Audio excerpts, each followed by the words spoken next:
ভোগে অল্প করে গঙ্গা জল ছিটিয়ে ভগবানের ভোগ শুদ্ধিকরণ করে নিতে হবে। এই রকম নিত্য নতুন ভক্তিমূলক ভিডিও পেতে আমার চ্যানেলটিকে সাবস্ক্রাইব করুন এবং পাশের বেল আইকনটি ক্লিক করুন সর্বপ্রথম ভিডিও পেতে। আজ ছেলে স্কুল নেই, তো আজ বেলা করেই একটু রান্না বসিয়েছি। সকালবেলা সমস্ত বাড়ির কাজকর্ম সেরে নিয়েছি, আর ভগবানেরও সমস্ত সেবা হয়ে গেছে। তো হরে কৃষ্ণ বন্ধুরা, কেমন আছো সবাই? আশা করি তোমরা সবাই ভালো আছো, আর আমরাও খুব ভালো আছি। আজ এখান থেকেই ব্লগটা শুরু করছি। তো এই যে দেখো, আমি আজ বানাবো ফুলকপি পনিরের রসা। তো ফুলকপি পনির ভেজে নিয়েছি, এদিকে সিদ্ধ করা আলুগুলো ভালোভাবে ভেজে নিলাম। ভেজে নিয়ে আর কড়াইয়ে লঙ্কা জিরে দিয়ে ফোড়ন দিয়ে আর আদা বেটে রেখেছিলাম, আদা বাটা মশলাটা দিয়ে দিলাম। সঙ্গে কাঁচা লঙ্কাও বেটে নিয়েছি। তো আমি তো সবজিতে কাঁচা লঙ্কা ইউজ করি, শুকনো লঙ্কা গুঁড়ো লঙ্কা ইউজ করি না। তো এই যে আমার দেখো পনিরের রসাটা হয়ে গেছে, এবার নামিয়ে নেবো। দুটো ভাগ করে রাখলাম কারণ রাত্রেও হয়ে যাবে। তো এবার আমি টমেটোর চাটনিটা বসিয়ে নিয়েছি, আর এদিকে একটু বেসনের বেটার গুলে নিচ্ছি। বেসন বড়া করে বেসনের পোস্ত বানাবো। তো এই যে টমেটোর চাটনিটা আমার হয়ে গেছে, টমেটোর চাটনিটা নামিয়ে নেবো। তারপর বেসনগুলো এক এক করে ছোট ছোট করে বড়া করে নেবো। আর ওদিকে অন্নটা 1 ফুট দিয়ে নামিয়ে রেখেছিলাম, তো অন্নটাও বসিয়ে দিয়েছি। একবার ফুটে গেলেই অন্নটাও হয়ে যাবে। তো দেখো বেসনগুলো উল্টে পাল্টে লাল লাল করে ভেজে নিচ্ছি। তো একটু তেল টেনে নিয়েছিল, তো আবার একটু তেল দিলাম। এবার এক এক করে বেসনের বড়াগুলো সব তুলে নেব। তুলে নিয়ে আবার কড়াইয়ে তেল দিয়ে লঙ্কা ফোড়ন দিয়ে এবার বেসনগুলো দিয়ে দেবো। তারপর পোস্তটা দিয়ে আবার নামিয়ে নেব। এই যে দেখো আমার হয়ে গেছে বেসন বড়ার পোস্ত। তো এবার ডিমের শাকগুলো সেদ্ধ করব। তো ডিমের শাকগুলো দিয়ে অল্প নুন দিয়ে ঢাকা দিয়ে দিলাম। এদিকে বেসিনে কিছু বাসন পড়েছিল, তো সেই বাসনগুলো আমি ওইদিকে রান্না হচ্ছে আর এদিকে বাসনগুলো ধুয়ে নিলাম। আর ডিমের শাকটাও আমার সেদ্ধ হয়ে গেছে। তো এবার আলুর সঙ্গে মাখবো বলে একটু লঙ্কা তেল করে নিয়েছি, লঙ্কা তেলটা ঢেলে নিলাম। আর এই যে ডালটাও সাতুলে নিয়েছি। তো আমার রান্না প্রায় শেষের দিকে। ডিমের শাক আলু মেখে নিয়েছি, এই যে আমার সব রান্না হয়ে গেছে। হরে কৃষ্ণ। তো আমার রান্না বান্না সব হয়ে গেছে, তোমরা দেখলে। তো এবার আমি ভগবানকে ভোগ নিবেদন করব। তো আমাকে এক মাতাজি বলেছেন যে আমি যেন ভোগ নিবেদন ভগবানকে কী করে করতে হয় যেন আমি একটু দেখাই। তো আমি সাধুগুরু বৈষ্ণবের পদাঙ্ক অনুসরণ করে যেটুকু শিখেছি ভোগ নিবেদন করতে, তো সেটুকু তোমাদের সঙ্গে শেয়ার করার চেষ্টা করব, তোমরা দেখো। তো এবার আমি ভগবানকে ভোগ নিবেদন করার জন্য ভগবানের ভোগের থালাটা সাজিয়ে নেব। তো প্রথমে গরম গরম অন্ন থালায় নিয়ে নেব। তারপর অন্নটা ভালোভাবে সাজিয়ে গুছিয়ে নিয়ে এক এক করে সব সবজিগুলো সাজিয়ে নেব থালার মধ্যে। এই যে প্রথমে ডিমের শাক সেদ্ধটা নিয়ে নিলাম, তারপর মুগের ডাল বাটিতে নিয়ে নিলাম, তারপর ফুলকপি পনিরের রসাটা নেব, বেসন বড়ার পোস্ত, টমেটোর চাটনি। এই যে আমি ভোগের থালা রেডি করে নিয়েছি। এবার 1 গ্লাস জল দিয়ে দেবো। তারপর প্রত্যেকটা আইটেমের ওপর তুলসীপত্র দিয়ে ভগবানের কাছে নিয়ে যাব। এবার তোমরা দেখো কেমন করে ভোগ নিবেদন করি। তো ভগবানের ঘরে এসে প্রথমে ভগবানের ভোগের টেবিলটা ভালোভাবে পুছে নিতে হবে। তারপর এই যে ভগবানের একটা আসন আর গুরুদেবের একটা আসন টেবিলের সামনে রেখে দিতে হবে। তো এবার ভগবানের ভোগে অল্প করে গঙ্গা জল ছিটিয়ে ভগবানের ভোগ শুদ্ধিকরণ করে নিতে হবে, ভগবানের আসন শুদ্ধিকরণ করে নিতে হবে। তারপর নিজের মুখশুদ্ধি করতে হবে। মুখশুদ্ধির জন্য আমাদেরকে গঙ্গা জল দিয়ে আচমন করতে হবে। তো আচমন আমরা করবো এইভাবে: ওম কেশবায় নমঃ, ওম নারায়ণায় নমঃ, ওম মাধবায় নমঃ। মাথায় গঙ্গা জল ছিটিয়ে আমাদেরকে বলতে হবে ওম তদ্বিষ্ণু পরমং পদম সদা পশ্যন্তি সারয়া দিবিব চক্ষুরাতমম তদ্বিপ্রস বিপন্নব জাগ্রীবাংশ সমিন্দাতে বিষ্ণুর্যৎ পরমং পদম। তো এই মন্ত্র পাঠ করে তারপর আমাদেরকে একে একে রাধা মাধবকে, ভগবান শ্রীকৃষ্ণকে ভোগের আসনে আহ্বান জানাতে হবে। তারপর গুরুদেবকে, শিল প্রভুপাদকে ভোগের আসনে আহ্বান জানাতে হবে। আমরা এবার আহ্বান জানাবো। প্রথমে আমাদেরকে গুরুদেবের প্রণাম মন্ত্র বলতে হবে। তারপর আমাদেরকে শ্রীকৃষ্ণ চৈতন্য মহাপ্রভুর প্রণাম মন্ত্র বলতে হবে। তারপর ভগবান শ্রীকৃষ্ণের প্রণাম মন্ত্র বলে তারপর ভগবানকে ভোগের আসনে আহ্বান জানাতে হবে। তো আমি প্রথমে গুরুদেবের প্রণাম মন্ত্র বলে নিচ্ছি। নমো ওং বিষ্ণুপাদায় কৃষ্ণপৃষ্ঠায় ভূতলে শ্রীমতে ভক্তি বেদান্তা স্বামিনীতি নামিনে নমস্তে সরস্বতী দেবে গৌরবাণী প্রচারিণে নির্বিশেষ শূন্যবাদী পাশ্চাত্য দেশতারিণে। এই হলো গুরুদেবের প্রণাম মন্ত্র। তারপর আমাকে শ্রীকৃষ্ণ চৈতন্য মহাপ্রভু প্রণাম মন্ত্র বলতে হবে। নমো মহাবদান্যায় কৃষ্ণ প্রেম পদায়তে কৃষ্ণায় কৃষ্ণ চৈতন্য নামনে গৌরতীশে নমঃ। তারপর ভগবান শ্রীকৃষ্ণের প্রণাম মন্ত্র বলতে হবে। নমো ব্রহ্মণ্য দেবায় গো ব্রহ্মণ্য হিতায় চ জগদ্ধিতায় কৃষ্ণায় গোবিন্দায় নমো নমঃ। তারপর একে একে গুরুদেবকে আহ্বান জানাতে হবে। নিজের মনে মনে ভাবতে হবে যে গুরুদেব ভোগের আসনে এসে বসছেন, ভগবান শ্রীকৃষ্ণ ভোগের আসনে এসে বসছেন।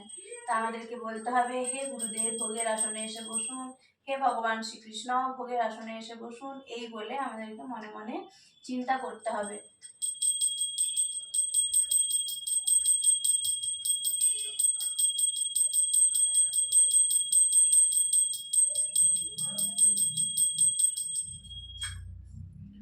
তো আমি ভোগে তুলসী পত্রগুলো দেওয়া হয় না, তুলসী পত্রগুলো দিয়ে দিচ্ছি।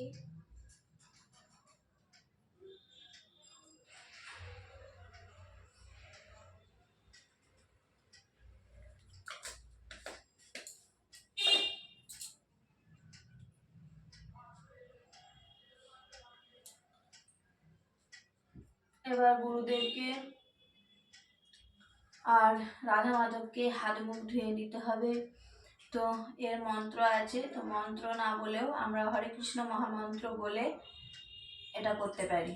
তা মনে মনে হরে কৃষ্ণ মহামন্ত্র বলবো আর চিন্তা করব যে ভগবান আমার দেওয়া জলে হাত ধুচ্ছেন আর গুরুদেব আমার দেওয়া জলে হাত ধুচ্ছেন।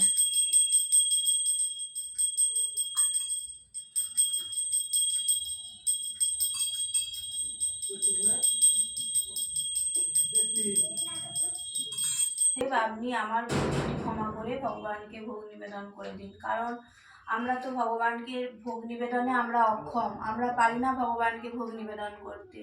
আমরা অশুদ্ধ, আমরা এখনো শুদ্ধ হতে পারিনি।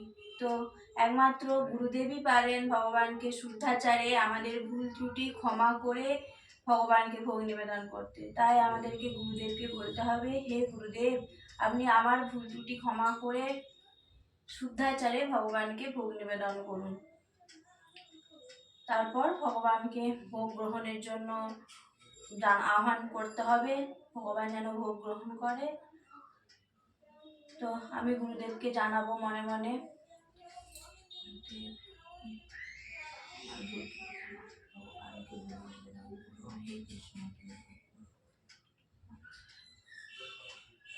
মা রাধারানীকে প্রণাম জানিয়ে জানাতে হবে, হে মা রাধারানী আমি ভোগ রন্ধনে অক্ষম, কৃপা করে আমার রান্না করা ভোগে ভগবানের তুমি স্বাদ এনে দাও। ভগবান যেন আমার রান্না করা ভোগ গ্রহণ করে সন্তুষ্ট হয়, তৃপ্ত হয়।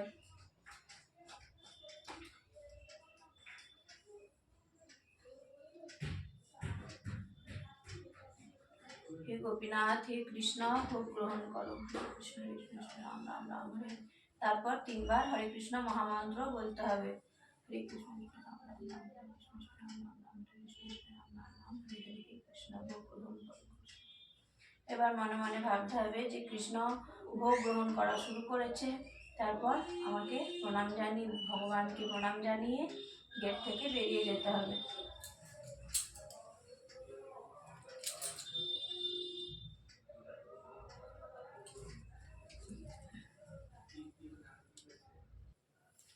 তো আমি ওইদিকে ভগবানের ঘরে দরজা লাগিয়ে দিয়েছি। এবার আমি বাইরে বসে একটু জপ করে নেবো, একমালা জপ করব। ভগবানের ঘরের বাইরে বসে একমালা জপ করে তারপর আবার ভোগ আনতে যাব। জয় শ্রীকৃষ্ণ চৈতন্য প্রভু নিত্যানন্দ শ্রী অদ্বৈত গদাধর শিবাসাদি গৌর ভক্তবৃন্দ। হরে কৃষ্ণ কৃষ্ণ কৃষ্ণ হরে রাম রাম রাম রাম হরে হরে কৃষ্ণ। আমার একমালা জপ করে আমি চলে এসেছি ভগবানের ঘরে। এবার ভগবানের ভোগ গ্রহণ হয়ে গেছে।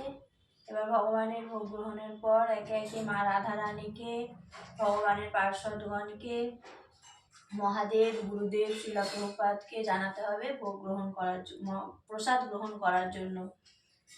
তো আমি প্রথমে মা রাধারানীকে জানাবো।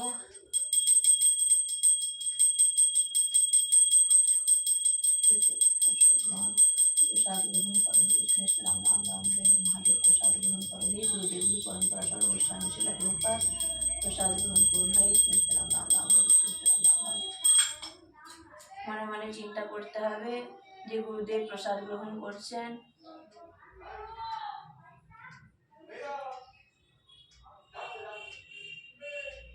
তো গুরুদেবের প্রসাদ সেবা হয়ে গেছে।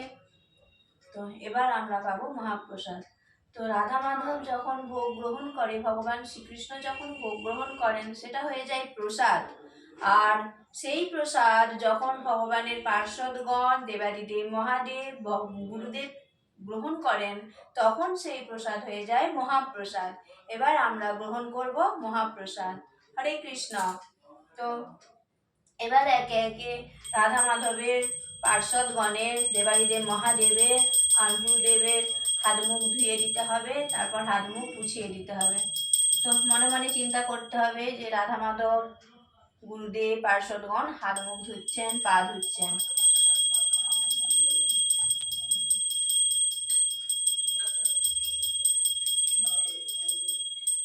মহাদেব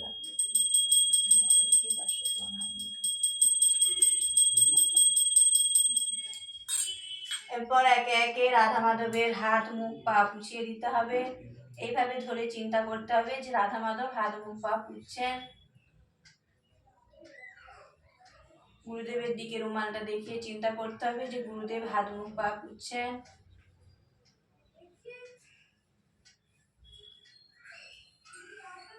তারপর একে একে রাধা মাধবকে, গুরুদেবকে সিংহাসনে গিয়ে বসার জন্য অনুরোধ জানাতে হবে, যাতে ভগবান আবার সিংহাসনে গিয়ে বিশ্রাম করে আর গুরুদেবও সিংহাসনে গিয়ে বিশ্রাম করে। এইভাবে হাত দিয়ে দেখাতে হবে।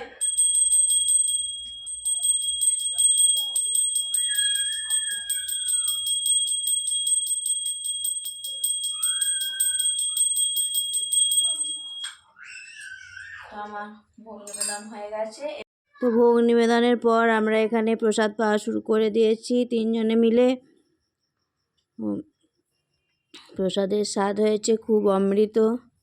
তো খুব তৃপ্তি ভরেই প্রসাদ পাচ্ছি আমরা। তো আমি যদি ভোগ নিবেদন যেমন জানি তেমন দেখিয়েছি, তো যদি কিছু ভুল ত্রুটি হয় তো আপনারা ক্ষমা করবেন।